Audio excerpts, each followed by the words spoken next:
Oh, hello, and welcome to Aldente Rigamortis. I'm Review Cultist. I'm Mikey, the stands for evil. And I'm the gamer in yellow. And we're here to discuss those internet stories, most creepy and most pasta, and be critically silly doing it. And tonight we have Teddy. So, we're covering the story of Teddy, which is another creepypasta on the definitive creepypasta iceberg list. It is also in the historical archives on creepypasta.wiki, so you can check it out on creepypasta.wiki. It was credited to Raidenist on the wiki, so there's that. So thank you and such. Yes, thank you. But we should give our initial recommendations. I'm not going to recommend this one. I'm going to partially recommend this one. Not gonna recommend it, but I'm open to see where your partial comes from. Yeah, it's weird seeing Mikey on the fence, like actually with the potential of teetering to the recommendation side. I mean, we don't know what way is teetering. Yeah, that's true. Like he could be like leaning closer to the non-recommendation, or yeah. So we just need to push him from our side to get him on. Yeah. At least just shake the fence and see which way chaos theory dictates he falls. Yes, clearly. Well, let's dive into this. Let's dive into this and find out why we gave those mostly negative reviews or mostly negative recommendations for the story. Starting with the rundown. So, Nair's baby sister had a weird teddy bear when they were kids that Nair didn't like. It was just really creepy to them. This was heightened by how it seemed to always stare at him from atop a cabinet in their house. As they got older, the teddy ended up in Nair's bedroom in his toy cabinet, and one night when going to bed, he noticed Teddy was staring at him and began to move closer to him across the room every time he blinked or looked away from it. Eventually, it was right over him and dropped down on him. A few more years of being afraid of this thing, Nair burned it, and that should have been that. However, when Nair was moving out of the house, getting his own place, he found a mysterious cupboard among the boxes in his move, and that's when the teddy bear appeared again. Finn. So yeah, that was the rundown for Teddy. So I suppose we'll move on to everyone tolerates the Grand Inquisitions at this point. And I have a few. I'll start with this one here. The thing had eyes that looked so real. It was as if it was made from a real bear, and its face was just blank and unsettling. Okay, so I'm pretty sure the statement, I think this statement could be cleared up a little bit by having it read, the thing had eyes that looked so real as if they were made from the eyes of a real bear. And then have a period instead of a comma, followed by its face was just blank and unsettling.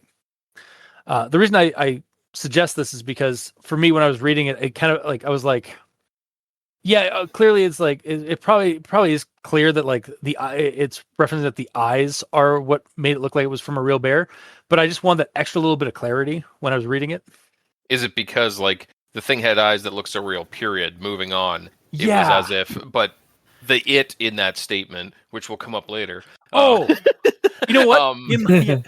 Sorry, not to cut you off, but I actually, in my note, in my refined version of that sentence, I actually did move the period and the comma around so that the period after real was moved to after the real bear part, and then the comma after real bear was moved over to the to after real. So Oh wow, yeah, that does work. Aside from the other one starting with an and in that situation.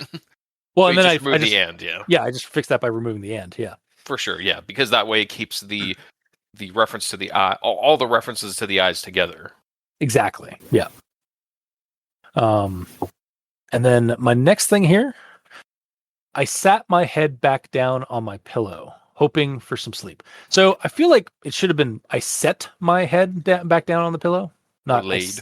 yeah, or laid. Yeah, of course. Like this might have just been a simple typo. It was originally meant to be set, but then like they accidentally typed in a.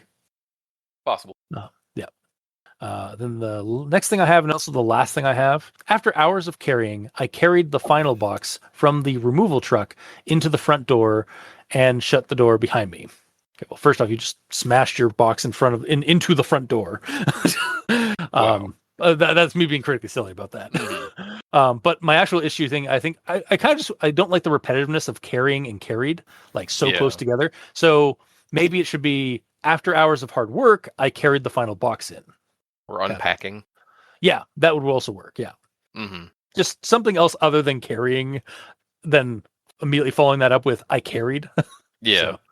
And to get rid of the potential silliness of crashing it into the front door through the front door. Although through the front door you could say, "Oh, you just smashed through the door."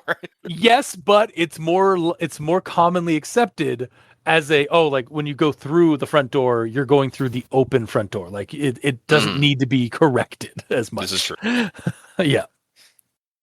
But that is all I have for grammar acquisitions. So Mikey, these stands for evil. All right. We had a dog, you see, and he had a habit of eating things. So my mother always had to put it up on the small cabinet in the corner of the hallway upstairs. Every time I went up those stairs, I saw that creepy bear suddenly glare around the corner at me as if it were watching me. So the first sentence says they have a dog and that they're putting it on top of the small cabinet when it's actually they're putting the teddy bear on top of the small cabinet. I like the idea that the dog bites things, so they just put the dog way up high so it can't get down anymore. See, this is in my actual thoughts. I did have a different expectation of how that sentence was going to go. Mm-hmm. So yeah, it's like we had a dog, you see, and he had a habit of eating things. So my mother always had to put it up on the small cabinet, like you said. And given the context of the photo that accompanies this story, if you haven't looked it up, you should check out, like, just look up Teddy Creepypasta and it's the first one, probably one of the first things that pops up. It is sort of a linchpin for this creepypasta. And yeah, this story did not, or this sentence of like with the whole dog thing did not end the way I thought it was going to based on the photo. Like I thought it was going to say that the dog that either went missing or had died recently, and then they got this teddy that just happened to have a dog-like face stitched into it. Well, it is actually kind of dog-like. You're right. It is, yeah. No, like the picture, I thought it was just a dog in a bear suit. Yeah, exactly. And like if you Google like Teddy Creepypasta, some of the images will pop up as like a dog in a Teddy outfit. But yeah, like it is apparently it's an off-brand like Russian teddy bear. Yeah. When I was doing I found some like trivia on it, like on the Creepypasta Villains wiki, I think. Where like apparently the teddy bear was like an off-brand Russian type of teddy bear. Surprised the dog-like appearance isn't referenced, unless like this picture was chosen after the fact. And I don't think the that's angle the case. the angle of it and everything is like so perfect. So I feel like the story was written with that image in mind. Yeah, and we had it's this based on past experience of like the writer actually having a bear like this and like actually having to walk past it. So like he has the bear at home and he takes the picture himself. Yeah, like I feel like we actually I recently did an episode with our friend of the show Brownie about a snowman an unexplained snowman. And the story was accompanied with a photo of a snowman, and we were pretty sure the photo was the reason why the story was created, but the details in the story contradicted the photo a little bit. Like everything, like the one of the iconic things about the snowman photo was that like it had like straw hair or like hay for hair and such, but like everything about except for like maybe the limbs were also made of like hay or straw or some kind of grass. And in the story, it describes the snowman as having like clearly like coal eyes and a carrot nose and a scarf made of like wool and stuff like that. So not A very classic yeah, snowman. yeah, and definitely and like. But we were pretty. But the thing that separated even in the story was that it had hair made from hay and straw. And so we're like, I'm pretty sure the photo is what inspired the creepypasta, but the author decided to change the details a little bit in their actual story. And It's I think probably that's because they don't have like creative rights over that image and stuff, so they can't maybe just do 1-to-1. Well, Brownie apparently did a deep dive or like a deep search to see like where that image came from, and almost everything he could find was linking it to the story. So Weird. yeah. Kind of in a similar fashion, I think, to like various other like creepypastas that are based off of photos. I think that may also just been the case of like the internet only went so far back that you could like, without going like a super deep dive. Yeah. So like most links are going to link to the creepypasta that a photo is tied to. So, but back to this story, yeah, like I think it is like a case of the photo of this dog-faced teddy bear looking down at the photographer is probably what inspired the story, and then the creator of the story probably just like either didn't see the dog the dog sort of personage that we're all seeing, or just neglected to bring it up in their story. Yeah. But regardless, the image is there, so that is how I saw the teddy bear regardless. Yeah, exactly. Yeah. It hits you right up front with it. You can't not look at that guy. Yeah. Yeah. But sorry for hijacking your grammar inquisition there, Mikey. Continue on.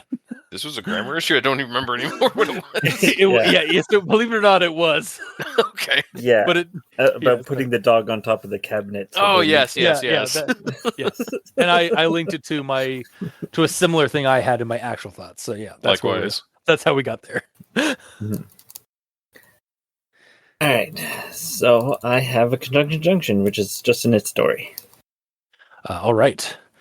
And now, an it story with Mikey, the E stands for evil. Take it away. It was just so disturbing to me. It was as if it was made from a real bear, and its face was just blank and unsettling. It was above my head, staring straight down. It just sat there, staring at me. Finn. Terrifying. Honestly, a kind of succinct story. Succinct version of the story. Except it does get rid of some of the more like weird shit in the story, but like it kind of gets the thing across is that this story, the main focus is that this teddy bear just stares at you and it's weird. Mm. But yeah. Even though in Mikey's story it doesn't directly say what it is. Oh, that's true. Yeah, it looks like it was made from bear though, from a real bear though. So yeah, but it could have been It could have been. Yeah. Oh my god. Yes, it could have been a bear rug. That would have been even better. And that makes it even more weird and creepy that it was above him, staring down at him. Yeah, it's on the ceiling all of a sudden. Oh man, at that point you definitely got a D&D mimic on your hands. It's like, wait, is that on the ceiling or am I on the ceiling? Because that's supposed to be on the floor. Oh god, yeah. So it is like some kind of like animated like bear rug or like a mimic bear rug. And so like you walk through the room one day or like one time and it's on the floor, and then you walk back into the room like after going to the washroom or something and come back and say, "Hey, where's the rug?" And then you feel like a drip and you look up and it's on the ceiling, ready to ambush you like an ambush predator. What's the drip? Drool? Yeah, basically. Nice. Yes. Yeah. These potential silliness things silly things happen because Mikey grabs all the sentences throughout a story that start with words that they probably shouldn't, like its, ends, or buts. Strings them together into a story with sometimes hilarious results. Basically to highlight that there's usually better words. Indeed. Gamer, do you have a grammar in yellow? Yeah, I got one. When I was 9, old enough to stay on my own and go to bed without any assistance, I would get into bed every night and turn my lamp off. So when I read that, I don't know if this is a typo or not, or if I'm just not understanding it, but what does it mean old enough to stay on my own? It almost sounds like it's a typo of like stand on my own, but like after 9 years, he should be able to by now. I think it's like to stay at home on my own sort of thing is kind of what I think it's trying to get at. Oh, like basically, he's at 9. This kid is independent enough to be left at home without a babysitter. what does that have to do with the story? It's really just like that they're old enough to like go to bed on their own without assistance. Like they don't get like tucked in or anything like that. I don't know. That's the best I can give you. Yeah, I just feel like the stay on my own part could just be removed. Then Yeah. be old enough to go to bed without any of the assistance. That's basically it's clarify. He just went to bed. No one tucked him in. Like that's what it's getting across. Yeah. So the rest of it is kind of confusing. Fair. Yeah. But that's all I picked up from grammar. All right. Well, then on to actual thoughts. So the one I brought up was earlier aside. I'll start with the next thing I have here. So this is actually the very beginning, like right at the start of the story, I got this part. So it's like, my sister had a teddy bear, a scary teddy bear. I do not know why, but it creeped me out. It was just so disturbing to me. So I don't know about you guys, and this is actually like positing a question to you guys, but I certainly had childhood nightmare fuel toys in my life. Not necessarily mine, but like occupying the same residence as me while I was growing up. For example, for the longest time, I was absolutely creeped out by the Raggedy Ann and Raggedy Andy dolls that my sister had at our cottage. Oh yeah, Did not like them. Like Annabelle, the whole Annabelle thing, like that porcelain doll thing that's in the movies, is not the actual Annabelle doll that's supposed to be like cursed or haunted and possessed by a demon. It is a Raggedy Ann doll. And had I known that, had they used that as the doll in the movies, that would have freaked me out a little bit more, I feel, than the over-the-top kind of creepy porcelain doll that they get. Though, again, also, on that note, I've also grown up with aunts and uncles that had rooms dedicated to collections of porcelain dolls. And those are just fucking weird and creepy to me for some reason. they always are. But also, kind of more connected to the story with a teddy bear or like a bear toy. I also had an uncle that we would go to on like Boxing Day and other occasion, like other yearly occasions, and we'd play down in his like rustic kind of basement, like kind of open air basement thing. Like it was one of those ones that like the house was on a hill, so you could go out from like a door in the basement. It was very rustic, very cottagecore kind of style. He had a ton of teddy bears, like in like a corner, including what I can only describe as a combination beanbag and plush bear that looked like it came out of the 70s or 60s, and that was about the size of a large child, like a tween. We're talking.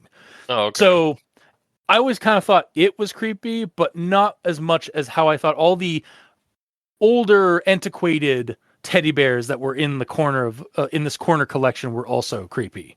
Like the smaller ones were way creepier than the big one, but like the big one just stood out because it had like the most realistic features. Like it looked like a bear more than a teddy bear. Yeah. And it was a plush that you could like jump onto and like basically use as like a beanbag chair, but it was like no one wanted to use it as a No, beanbag of course chair. not. So Also, yeah. Can I share something about Raggedy Ann? Sure. Just because, like, when you mentioned that, I googled it just to refresh my memory. Can I share a picture that showed up in the first page of Google image results? Go for just it. Raggedy Ann. Okay. Yeah. There you go. Page 1. Wow. It's called Raggedy Ann Face Peel. Holy shit. Page 1. God, I remember back in the day, Creepypasta.wiki used to have a nightmare fuel like page where people would just post like nightmare fuel photos, and I'm pretty sure this was one of them at one point. Probably. It also kind of reminds me of that one like Poppy's Playtime like character that's like supposed to be like a sunshine teacher, and then, but like in the when you're actually playing the game, like her face has been peeled off and she has like that kind of, her eyes are exposed and she's got like bare teeth, no lips.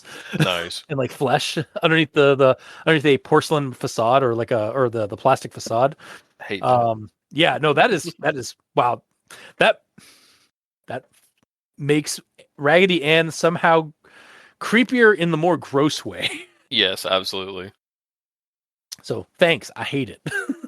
It's real bad for like a kid Googling Raggedy Ann or like a mother Googling it, trying to like find one to buy, and they witness that immediately. Yes. Oh, yeah. Yep. Thanks, Google. Yep.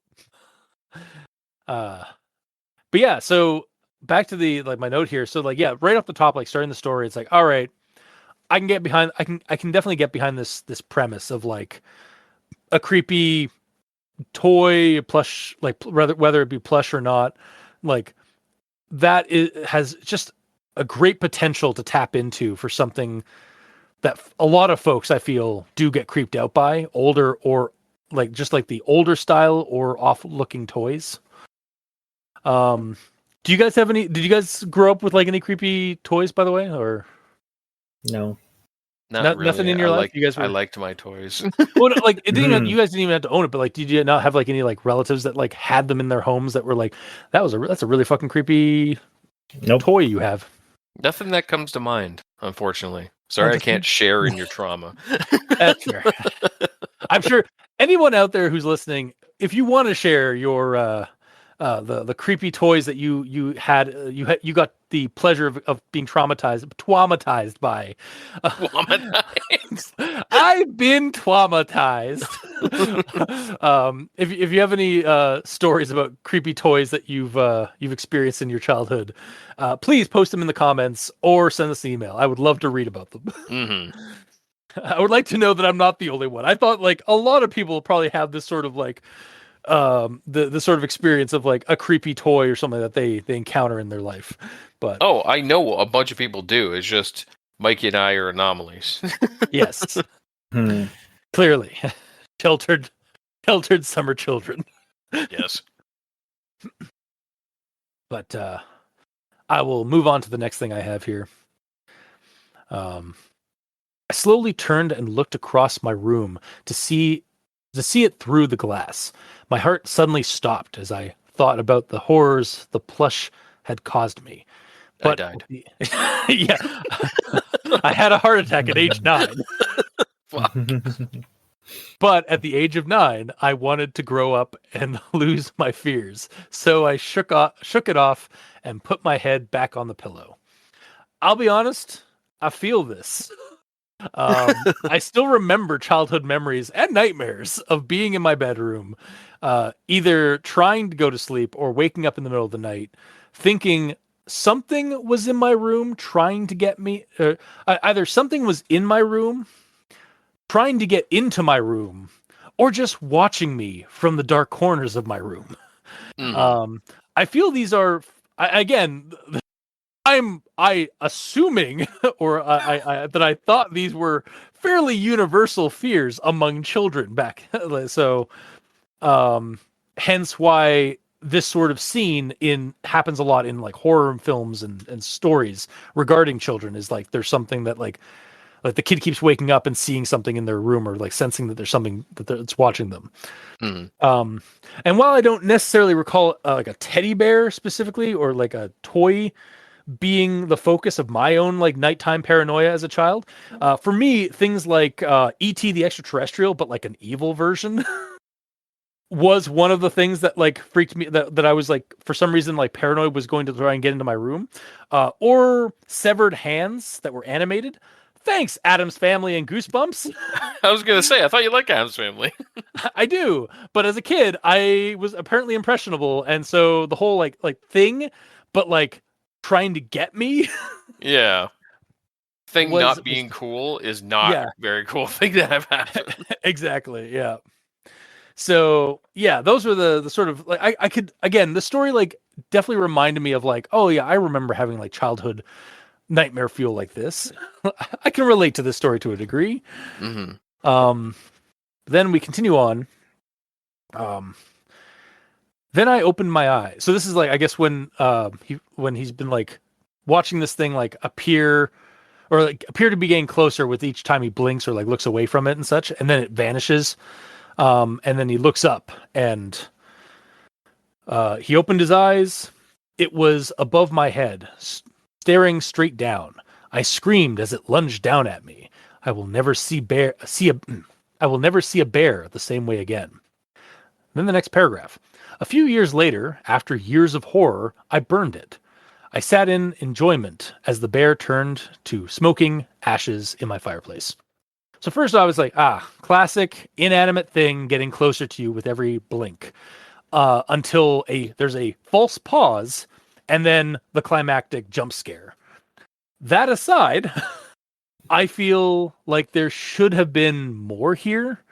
I don't think I'm a Disney princess in this case for this one. Like I feel like it jumps down at him and he screams as it lunges for him, and he'll never look at bears the same way again. And then literally cuts away to skimming like the details of like a few years later, after years of horror, I burned it. So like, why did you spend years? Like why did it take you years to burn it? Like, did it just like not have any more parafreaky activity like in those years, or like you were just like traumatized by that initial event, but then like you could never prove that it was coming back at you, or it just remained a silly toy. And then the one time it moved again, it's like, nope, fuck you, you're going into the fireplace. Yeah, exactly. Yeah, like did yeah, like I'm kind of thinking like I just wish it like that initial like attack or like that initial like drop down on him and like as it lunged for him and stuff like that. I wish we'd gotten a little bit more about that sequence. Like maybe like it suddenly formed teeth and claws, and then or Nair had to like punt it away, and then suddenly he looked back into at the cupboard as his parents were coming in to check on him, and it was still in the cupboard. So like was like maybe that was like a sleep paralysis sort of nightmare, or like maybe he was able to like chalk it away of like, oh, that was just like he was able to gaslight himself. It's like, oh no, that didn't actually happen. It was just a nightmare or a dream or something. But then like there was some kind of like final inciting incident where he saw it like move slightly. I was like, nope. Into the fire. Mom and dad aren't home. You're going into the fireplace. Yeah, that might also be it. Like his parents kept catching him trying to destroy it. Yeah. Also, when it says like, I will never see a bear the same way again, I assume you mean you'll never see a teddy bear the same way again. Because no, even an actual bear. Well, just makes him think of the teddy bear. To be honest, that should go without saying, because like regular bears are scary. Yes. And are like dangerous. You should be weary about them. And also like at the end at the end of this paragraph where it's like I sat in enjoyment, the bear turning to smoking ashes in the fireplace. So I was like, yeah, that bear's coming back, just like Chucky. Like he's coming back with a vengeance.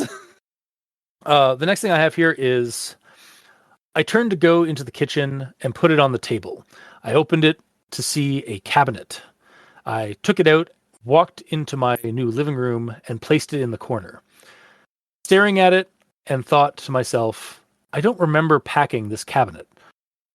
I didn't really care that much as I had just moved into my new home. Oh, that's a big box. Or so saith Heisenberg from Resident Evil Village. But the reason to be a bit more serious here, how big was that cabinet? Like, he got it from a box they put on his kitchen table and then pulled it out. And I think cabinet is the wrong word, honestly. Well, I looked up because I looked up like toy cabinets, and like I kind of got what they were saying earlier with like in his bedroom, like that glass with the glass sort of like display case kind of thing from earlier. But yeah, I don't think this is a. I don't think that's the right word. like you guys were saying. I think when I think of cabinet, I think it's something as tall as I am. Yeah, exactly. Yeah. Like it's got big ass doors on it. Like you're not fitting it on a box that you can put on your kitchen table without breaking your kitchen table. Yeah, exactly. Like the mom put the bear on early on in the story. The mom put the bear on a cabinet to keep the dog from getting it. Like, so that kind of makes it seem like it is one of the taller cabinets. Like that makes sense as a cabinet. And the toy cabinet in his bedroom, like that's fine. But this one is not a cabinet. It's more like like I think like you were just saying, like it's basically like a coffee table or like a little like like couch side I don't know, what would you call that? Like I guess a couch side table. To be fair, it does say so. My mother always had to put it up on the small cabinet in the corner of the hallway upstairs. So it does say it's a small cabinet. But yeah, like, but I'm still thinking it's like tall enough that a dog can't get to it. Yeah, but the dog could be a Chihuahua. So like... yeah, fair. I mean, yeah, Chihuahuas do be ravenous when it comes to their plushies, or when it comes to their dog toys. So of course, it's especially something like this is bigger than they are. They have to try to kill it. Yeah. But also, with the image, I kept envisioning like a not a cabinet, but a oh my God, I can't think of what that's called. A dresser? The image, what it shows. Yeah. It's a shelf. Oh yeah, The image is clearly just a shelf in the corner. Wow, yeah, no, you can even see like the support that you'd like nail to the wall to like underneath the shelving unit. Mm-hmm. Wow, yeah. Yep. Well, who knows what a cabinet is anymore? Yeah. Maybe that's a cabinet. But yeah, so it was just like that part was kind of I was like, I don't know. I don't think you know what cabinet means. Or maybe we don't. I don't know. Or maybe again, like I did end up Googling like toy cabinet just to make sure I had the right visual, because I immediately, when I first read the story, I did kind of go to like a toy chest rather than a toy cabinet. Like when it described toy cabinet, I just thought it was like a toy chest. Like I used to have like one at the back of the end of my bed, basically like a large, like basically like almost like a treasure, like a huge treasure chest that you opened up and there was all your toys. Yeah, some of my search results come up with a chest like that. So yeah. But a lot of when I was googling up toy cabinet, I would get the ones where it's like kind of like a cabinet piece with like a display case above it, or like on the kind of in the middle or top section of the furniture. So, but we might be getting caught in the weeds here with cabinets. Well, I think all of us agree that it didn't make sense to have a cabinet in a box. Yeah, I think because mostly when you're, especially when you're like moving, if it's a cabinet, it stays out. Yeah, it's not going. That's not in a box. Tie it down. Exactly. Yeah, it's like putting your sofa in a box. Exactly. Probably not going to work. And then putting it on your table and pulling it out. Like, yeah, what I feel like would have been better is just like I carried in the last box, put it on the table, opened it up, and the teddy bear was in. Bam! Yeah, exactly. Honestly, that's what I was expecting. Yeah, teddy bear jump scare in the box. Not a matryoshka box where it's like, all right, put the teddy bear in the cabinet, and the cabinet into the box, and the box onto the table, and smash it with a hammer. Yes. To reference The Emperor's New Groove. But onto my last thing here. So this is like when he sees the teddy bear. I walked back into the kitchen to grab my television and brought it into the living room when I saw it. The teddy. It just sat there staring at me. And I kind of wish like that this is the last sentence in the story, and I kind of wish we got a little bit extra. Because I believe we're missing a scene where Nair defenestrates the teddy out of a window or just yeets it out the front door. But, yeah. What, at the end? Yeah, at the very end. Like that's how we don't know what happened. I know. Yeah, obviously the story leaves off with like kind of an open end. It's like, oh no, the teddy's there. It's gonna like get him. Story ends, so it like leaves it up to the readers. Like, yeah, I know the story wants me to like have like some dreadful like think of some dreadful like end for Nair, like maybe the teddy bear attacks him or something horrible happens to Nair. But all I can think of is just like suddenly cuts to like outside of his house, like by the front door opens, and then suddenly just a teddy bear just getting yeeted out the door. Just chucked into the street. Absolutely. It's like, not today. Nope. But yeah, so that's what I got for my actual thoughts. Mikey, D stands for evil. All right, let's see here. So, I'm sort of also in the bucket of thinking that there needs to be more, but in my mind, there needs to be more than just one burning of the bear, or yeah, like one like destroyed another way, and it just keeps coming back. Like it coming back once just doesn't really like it. It works, but it's not as good as if it keeps coming back. Yeah, like I feel the term twice is a coincidence, three is a pattern. Yeah, basically. Yeah. And once is it happened. Yeah. Once is an occurrence. Happens. Yeah. And the fact that it's only once means that this whole story could just be super mundane. Yeah. In fact, it's established that they have a dog, so the bear gets put up out of reach of the dog. Mm-hmm. So what's something that parents do that have dogs that destroy things? They buy multiples of things. Mm-hmm. Yep. This is true. So it could very well be that when he moved out, his parents said, "Oh, well, we still have this extra bear from when he was a kid. He won't mind," and they just put it in his packing stuff.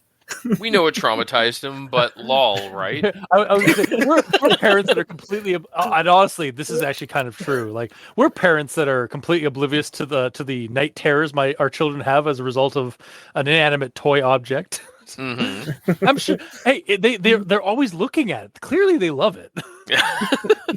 They cry all the time when they see it. They must be so happy to see it. It's tears of joy. You're killing me. Yeah, killing me, Smalls. Mm-hmm. But yeah, I do like, or even like to go further with like, oh, like it like looks like it's always like moving up on the dress on the cabinet the first time. It's like, well, that could just be like when Nair's not looking or when Nair's not around, the mom like gives it back to his to the sister, but then has to put it back up because the dog. So like that's why it looks like why it might be like seems like it always like moving positions on the cupboard or on the on the cabinet is that it's just the mom's like constantly putting it back and forth up on the cabinet. So and just Nair's not around or not again. Like he was 4 when all this started. So like. What's a 4-year-old's like memory going to be when it like for like recalling like, oh, like mom was in the kitchen like, and then she was like, there's no way she would have like moved it. It's like, no, she like they don't know that, they don't have that attention span to know that stuff at 4. Yeah. And so that's the end of my actual thoughts. Yeah. So super mundane. Yep. Mundane to fun. Yeah. Gamer. Yeah, I really only have one left. It's kind of in the same vein. It's like about the attack scene, when he's trying to sleep. So while that would be like scary, seeing an inanimate object moving around trying to attack you, the visual of just like a fluffy stuffed animal like uselessly trying to hurt someone with its like plushy arms is kind of hilarious and not scary. Yeah, because like I imagine like it fell on his face, and even if it is animated, it's just kind of like, It's like, like trying to hit him. It's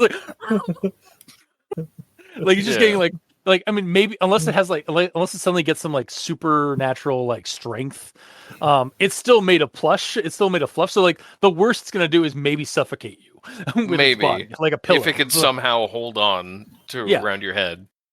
Yeah, exactly. Like this is the one thing about the story is like I read the story and I was like I've seen this story before.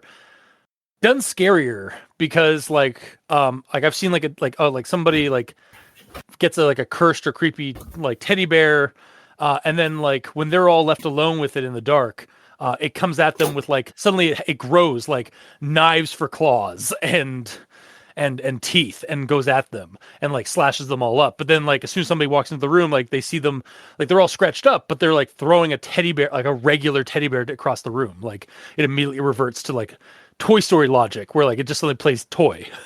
Yeah, absolutely. But this one, it's just, it's a teddy bear all the time. The worst it's going to do is just slap you with some fluff. Like, exactly. Yeah. Yeah. Especially with like the face the way it is, and it specifically says like it has a really realistic looking face. Like, make it an actual bear. Like, exactly, the face of it and is like, an actual bear / dog during the image. And it's just like, it's putting on, it's playing possum the whole time. Like it's just pretending to not be real, and then all of a sudden it is real, and then like it bares its teeth and tries biting you. Yeah, exactly. Like that's what the story should have been like, because like the photo is unsettling to a degree. Yes. Like it is. I would not want. I mean, I would want that in my collection now, but as a kid, I would not want that in my room. Correct. Actually, you know what's funny is I looked online like Eddie Creepypasta, and I have also found that apparently on Reddit, people were talking about it like, oh, you can like make a 3D print of this of the face, and you can put it on like a teddy bear's body. Right. And it's like, I'm tempted. I gotta find that template. Yeah, absolutely. But yeah, no, like you're saying, like it should have gone harder. Like it should have done more with the teddy bear, like especially with like that realistic face. Yeah, the creature in this is essentially a joke. Like he does nothing because like he attacks him and then nothing is said of what resulted in that aside from him just being scared now. So like, did it just fall on his face and then do nothing? That's what made me think like, okay, maybe this is to take a page out of Mikey's book. This is completely mundane. Like the way that the teddy moved, I wonder if like this whole thing is his kid sister just playing a prank on him. Like maybe Nair was like actually falling asleep each time he thought he was just looking away for a moment, long enough for his sister to like sneak in and move the teddy and then get out of the way and then make enough of a noise to wake him up every time, and then ending with her just pushing it off the top of his like his headboard to fall on him. Yeah, there is like, even the whole a mention. Thing could be completely mundane. Yeah, there is even a mention in the story, I think, where like Nair is looking around his room for somebody who may have snuck in to do this prank. Mm-hmm. And then when he looks back, like the teddy bear's at the front of his bed or at the end of his bed. So he could have narcolepsy though. He could be passing it really quickly all the time. Yeah, true. We don't know. No, we don't. It's not mentioned in the story, so mm-hmm. But you can't even read the lines. I was going to say we can't even read between the lines in this one. Like, yeah. But yeah, I'm basically with you. I wish it kind of did more, especially with such a unique looking creature. If it's indeed what the image shows, like describe it with that. It's a teddy bear that has a weird, like, dog face, but the face itself is just like completely bare of flush. Of plush, rather. I see what you did there. Bare of, Yeah. You son of a bitch. Like, because like obviously like I feel like this story is like main staying power was like the fact that like the photos kind of nightmare fuel. Like that's what pushed it onto the into people's like attentions like early on, like when it first came out, because it looked like it was really uploaded in like 2011. So like this is like another early creepypasta there's a reason it was on the definitive Creepypasta iceberg. Though I should check to see like which tier it is in terms of like obscurity. But so like there's 96 comments, so that gives you a rough idea of how many people have seen it and decided to comment. Yeah, I do love the top comment from actually this month or last month. What type of teddy bear is Teddy in the pic? Because I collect old stuffies and I need it. All caps. Wow. Same commenter. Same. Nice. I actually can't see the comments. Is because I have to like be logged in. You have to be logged in nowadays for. That's too much effort for me. Yeah. Well, I mean, maybe if you like. You weren't a published Creepypasta wiki author like I am. No, yeah, that's true. That's true. Honestly, it's not that hard to get a fandom account. So. But anyway, so I think we're still on you. Sorry, I forgot where we're at. Okay. Yeah. It's basically the story. Like the photo's creepier than the story. Kind of, right now. Because the photo is creepier than the story, but the photo itself lends it to makes you believe that it's going to do a lot more than what the story shows, which is nothing, unfortunately, because it just kind of flops on top of them, and that's about it. And like I said before, believing that a inanimate object is actually moving around in real life, regardless of what it is creepy because it's not supposed to move. Exactly. But you again, can do so much more with it, especially with its face like this. Yeah. And there are tons of like media out there that does like take that idea of like inanimate object, but not only animated, but malicious. Mm-hmm. Like there is tons of material out there, tons of stories out there in various media that tackle this sort of idea. And I mean, it doesn't even have to be malicious. Maybe he jumped on him because he wanted a hug. This is a buddy horror. he is exactly. He is friendship.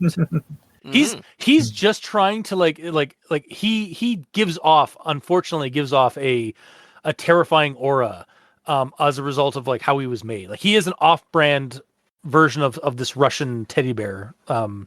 I had to look it up. Hang on. Actually, I'm gonna look up see what type it was.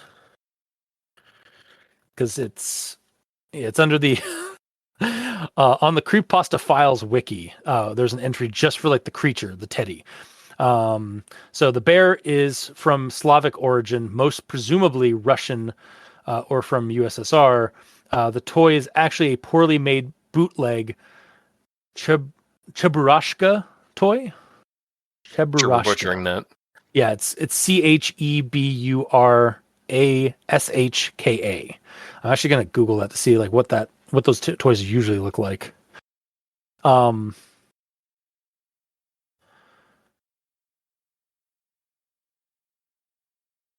basically like Soviet Mickey Mouse. They're like basically it's a type of teddy bear that has like a plastic cartoon or a plastic face on it. Yeah. It's very much like it's like a. But it is a bear face and not a dog face. It's actually like a person face. That's even worse. Some of these are like a lot of them are cutesy. 1970s Cheburashka teddy.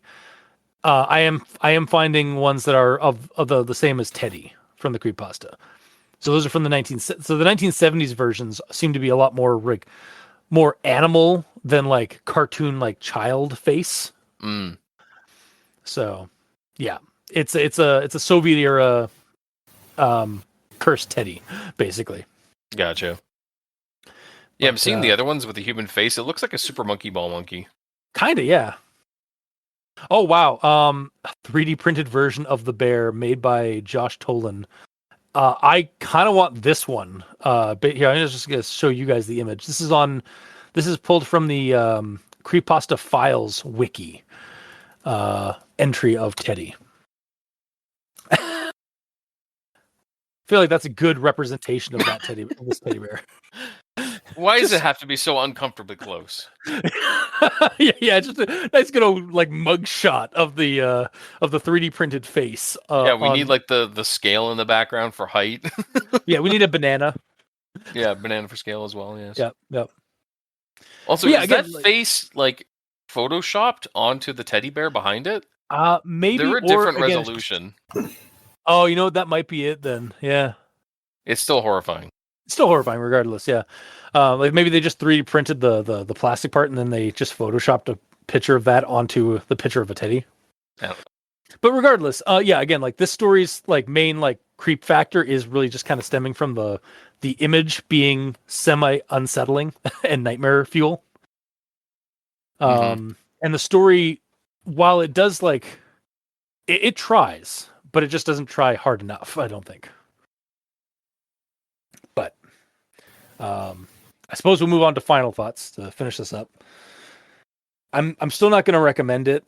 The reason is I've seen and read this sort of narrative before, and they do it harder and better in those other stories and media. There's just glaring holes in the plot and scenes that would elevate the story if they were brought up. Like, again, if we'd actually gotten a good, like, I'm not even looking for like a super like long like battle scene between him and the bear, but just like a little bit more than it just lunging down at him screaming, and then we just cut to like years of horror later. It's like you can't just like pull a token and just like, and then the fellowship was descended upon by a legion of 300 orcs. After they defeated the orcs, what? Wait, that was the most interesting part, probably. Aragon saw a blade of grass, which reminded him of a song, and then we get like 10 pages of song, which is more interesting than killing 300 orcs. Yeah, exactly. Yeah. Yeah. But yeah, like that's like my go-to for like this kind of narrative where it's just like it shirks away from giving us like the good stuff. Yeah, like the section of the story where all the actual creep would happen doesn't exist. Yeah, it's missing. Yeah, because like after he gets jump scared, like that's where all the paranoia and like, am I actually believing this? Like I tell my sister, she doesn't believe me. I can't tell my parents; they'll absolutely not believe me. And yeah, exactly. Like and like have this back and forth of like you're saying, like have this back and forth of like the teddy bear like jump scares him over the next couple of years, but also but then like Toy Stories and like when anybody else comes around, or like what like the frog from Warner Brothers, we're like, hello my baby, hello my honey, and then like only does that when the guy's alone, but then when he tries to like get attention from other people, it's just a regular frog. Yes. And that's the same situation with this. Like it attacks him or like jump scares him, like pranks him and torments him when he's alone, but whenever somebody is there, it just is a toy. So like I like the idea behind this story, and the titular teddy in the photo is creepy. It's likely why the pasta was made, honestly, but the story just doesn't pull its own weight where it should. So that's why one part I'm glad about though is he doesn't talk, because if he talks, that kind of ruins it, I feel. Yeah, I think the silent, like being a silent tormentor would be much better. Like even if in the like after years of trauma, that stuff, even if all of that was just like he's going about his day like in his room trying to play with his toys, and like eventually like because the teddy like keeps he keeps seeing the teddy moving, like eventually the teddy's just walking and just like following him around like a dog, like not doing anything, just constantly following him. Like even that alone is creepier than what we got. Yeah. And then that gives us again the opportunity to have a buddy horror where like at first initially it's creepy because that shouldn't be doing that, but then like because it's not doing anything actively hostile to Nair, Nair would warm up to it. And then maybe have it like do some of the stuff that like a lot of these kind of media stories do, where like the toy only cares about the one bonded individual's needs and stuff like that, and reacts to external things of that person in the wrong way because it doesn't understand like how regular life happens. So like it may be like the person's getting bullied or like has a fight with its sister, and suddenly the sister gets attacked by the creature or by the teddy, or like the bullies end up in an accident or something like that, and they don't come back to school. It's like, what happened? It's like, and then like you see like some photos in the newspaper like of like the house on fire, like the bully's house on fire, and there's a teddy bear in the bushes that you can see kind of just make out. Or it's that iconic meme of like that little girl like looking like smugly in the camera, the fire behind it, but it's the teddy. Oh, I need to look that up again. Oh, it's such a good memeable photo of a tragedy, but that girl's face made it all memery. So Meme firehouse girl. Yep, that works. Yep. Wait, anyway, she did it. Yeah, clearly. But yeah, like I agree. Like I do agree. Like this teddy should never talk. Like be the silent threat. don't as soon as you talk, like, because when something like this talks, that is such a hard it's such a hard facet of it to make good and effectively creepy. Like a silent threat is way worse than or it's so much easier to make scary than something that talks. Yeah, because you can't understand it. So exactly, because it can't communicate with you, it can't tell you what it wants, what it's planning on doing, what it cares about. You're just left to wonder, like, what the hell does this thing want? Yeah. Actually, to pull something that's kind of related, like the mascot horror craze of late online for like gaming and stuff, in Poppy's Playtime, one of the characters that's like technically a good character, but like also kind of creepy, and you're not sure right off the hop, is Kissy Missy, who is just this tall female version of, or basically a pink girl version of Huggy Wuggy, which is like the kind of like the main threat in the first chapter of Poppy's Playtime. But when you see her when you see Kissy Missy in chapter 2 of the series, you're not sure if she's going to be the same as Huggy Wuggy, like i.e. like chase you down and eat you. But she never talks throughout the entire series. So it's sort of like that kind of like level of like, you can't communicate with me like a human can, because you're mute. So it's like, I don't like, there's that communication barrier kind of lends itself to like make that character unsettling, even though they aren't technically a villain. Yeah. Or a threat. It's like that lack of communication is part of the makes the uncertainty add on to the creepiness. So because the unknown is always creepier than the known. Exactly. But yeah, so with that all said, still not going to recommend it. The photo's creepy. It's a part of creepypasta history, but the story just doesn't carry its own weight for me. So, yeah. Mikey, these stands for evil. Right. Well, have we pushed or pulled you? I think we all agree there needs to be more substance to this. Yes. Like something to elevate it. But do we know when this was actually written? 2011 is roughly when it was credited. I think it says at the bottom, January 14th, 2011 is when it was originally uploaded. So, yeah. I don't know if that matters. Anyway. Well, actually, before you continue, I do also want to point out, it's like, as with a lot of early creepypastas, this was also probably written by somebody who was younger. So I just feel like that needs to be brought up with some of these creepypastas, because like we are kind of being pretty hard on them, but like the understanding is like this was probably written by like a younger teen. Possibly. So yeah. Mm-hmm. Or at the very least a newer writer. So yeah. Mm-hmm. Yeah. But like there is potential for there to be something here with the silent teddy bear that stalks you. And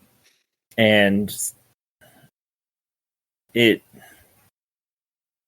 kind of is there, but again, it needs to be more than just one sort of instance of something creepy, and then he is in a box when he moved.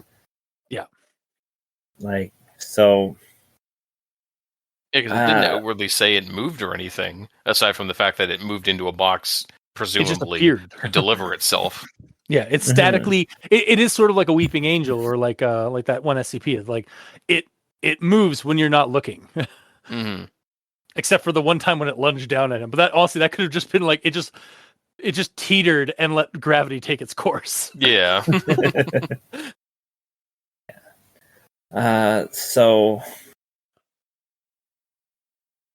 I didn't overly hate it, so I'm still gonna partially recommend it. All right. And Gamer. Well, for me, I'm just gonna basically parrot what you said a little bit. The story doesn't really do much with the creature, unfortunately, if it even is a creature at all, because this could just be a mundane prank. Like, it's a creepy-looking teddy that seemingly teleports around and like boops you with its fluffy arms when it gets you. It's either that, or mundanely, it's all a prank about moving a creepy teddy bear around while Nair keeps passing out. Yeah. Both of those aren't exactly the creepiest of premises. That being said, the image itself and the inspiration of it, the inspiration to take the image like from the actual creepy dolls, like it is a creepy visual, and like, why is it like that? Why does it have a dog face? Like, that part I feel needs to be focused on more. Yeah, and it really makes it easily. You can very easily monsterify this thing by making that dog face a real dog face that is just playing possum, like I said earlier, and like it tries to bite you and stuff like that. Oh man, something just came to mind. If it's revealed, like I was like, oh, I got this like plushie from some like thrift store or something like that, like the parent or something like that gives it to their kid. But it's all like soft and like fuzzy and stuff, but it's a little weightier than I was expecting, and that's when it's revealed like throughout the story that the reason it has a real like a very realistic looking like animalistic face like like that like it does in the photo is because it is actually some kind of like creature. Just it took the skin of a teddy bear and just put it and just like used that to cover itself. Yep. And it's just like has its actual head poking through a hole in the face. No one will know. Yeah, exactly. It's like, and as long as I just keep playing possum, like when no one's around, I can get away with this. It would be even cooler if it was a plushie of a possum. Oh yeah, yeah. And like honestly, one of our friends of the show, RPX Adam, would love it because that's his spirit animal. That's true. Might have to take some notes and write a Little Fears game or something along those lines for a possum plushie that isn't strictly a plushie and may not be entirely a possum. Would its face be a real possum, or would its face be something that is not a possum? No, it should definitely be a possum. It should be. It's like I probably make it as like it's actually like kind of like a Skaven, like from Warhammer, like basically a rat folk, but it's a possum variant. I see. And maybe it's like got mange or it's like hairless for some reason, so that's why it had to like wear a teddy outfit, and then like it's self-conscious. Yeah, it's either self-conscious or it needs some warmth, but like also it realized like it might have like a decent thing going where if like it can be like acquired by some family, it'll have a house, like a warm house to live in and stuff, as long as it plays toy. And then like the person who has the toy starts noticing that it moves around, or like the teddy isn't always in the same place. And then like one night, like he hears something, wakes up, sees the toy walk out of the little like toy cupboard to go get food. Yeah. And so it's like, you know too much, get you. And then like it attacks him. So that's where the actual like horror aspect of it comes in. Or again, like we get like again an ET the extraterrestrial sort of situation where like I'm keeping him. Absolutely. Yeah, all these options are unfortunately better than what we got, which was honestly nothing. Yeah, it was a teddy bear being flung at a kid's face is the worst that we got. So and then it just walked away, and then it just like And then after some years, I eventually who knows what resulted of that? Like exactly, yeah. He could have had a long, interesting fight with it chasing him around the house, or absolutely nothing. But considering it said nothing, I assumed nothing, which is unfortunate. So yeah, I'm not going to recommend it just because the way it is, I wish it did a lot more. But it could very easily be a fully recommended story if you explore the options that you can do with this creepy looking teddy bear. Yeah. Yeah, so many times, like a lot of the early creepypastas, like take this idea of like, oh, there's this creepy thing. It's really creepy. I always thought it was really creepy when I was a kid. And then like does a little bit with it, but they never quite follow through. There's always this potential in the stories based off of like a photo, but they never fully explore or flesh out the narrative to make it either more creepy or like to make it more like interesting for a read. Yeah. But yeah, so I guess that's 2 non-recommendations and 1 partial recommendation.